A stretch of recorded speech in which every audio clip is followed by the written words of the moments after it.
ترولې کوم روانې دا خو خان وی چې د امجد خان صاحب بنگلې ته یوسه دا څومره ترولې دي شل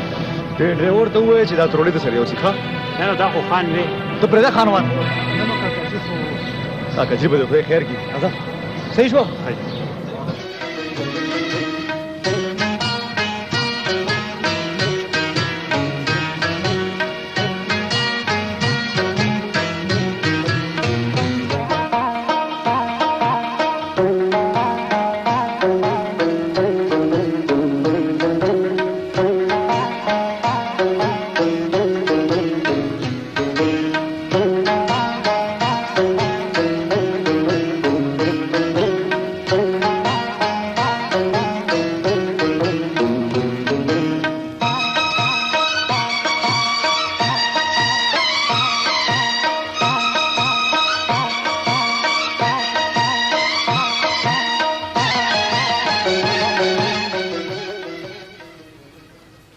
ما خو سل ولا بلنه ورکړې وه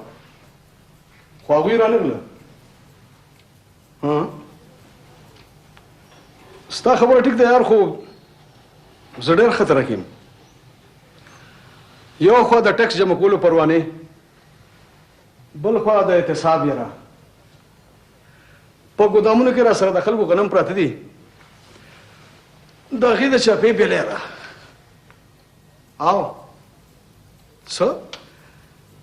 دا اتیو لکو مال له تیری ورته کوم نه یار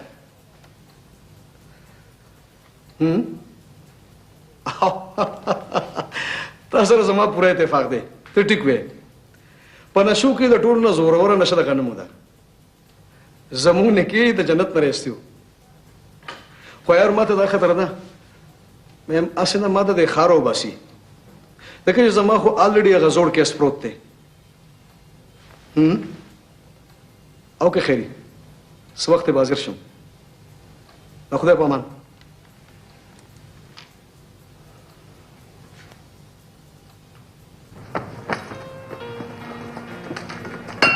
څه کیا لګا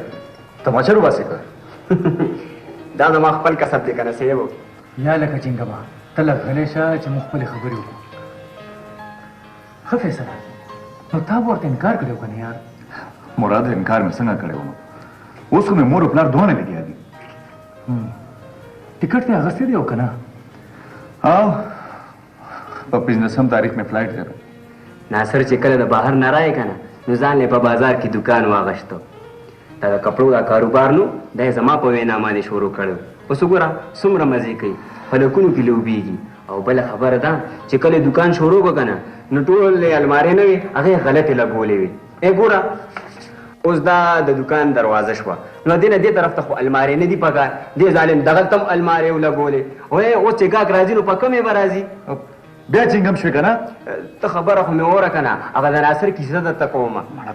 لیونۍ شوې جوړې لیونۍ اوس رامایدان هم پوخ که نه چنګم خو تر اوسه پورې زما نه دی تللی یا لکه کیسه کېږه مه لږ غلی شه چې موږ خپلې خبرې وکړو لاشه بار ګاډي سو درګه موږ راځو ته ځه بس اوس زه خبرې نه کوم ای دې خوا یې مخ که تاسو خپلې خبرې کوئ فیصله حنا ته پته ده چې ته بهر روان یې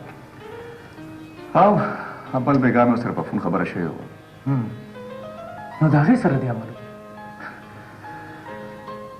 په ژړا شوه یار نو فیصله یار زما یو خبره ومنه څه د تلو نه مخکې خپل مور او پلار سره یې د حنا خبره وکړه که بیا زه یم نو ته راشه که نه دا خبره ورسره توکړه که نه انداز هم څه زورور شی دی چې یو ځل په چا مین شي که نه نو بس بیا د هغې عزت او حیا ورته مراد دی خو مونږ په ارام نه پرېږدي خبرو ته پرېږده ما چې دی ناست دي کښېنه ښه لګیا اوسه مراد دا د دې چې دا بیل به زه ورکوم څه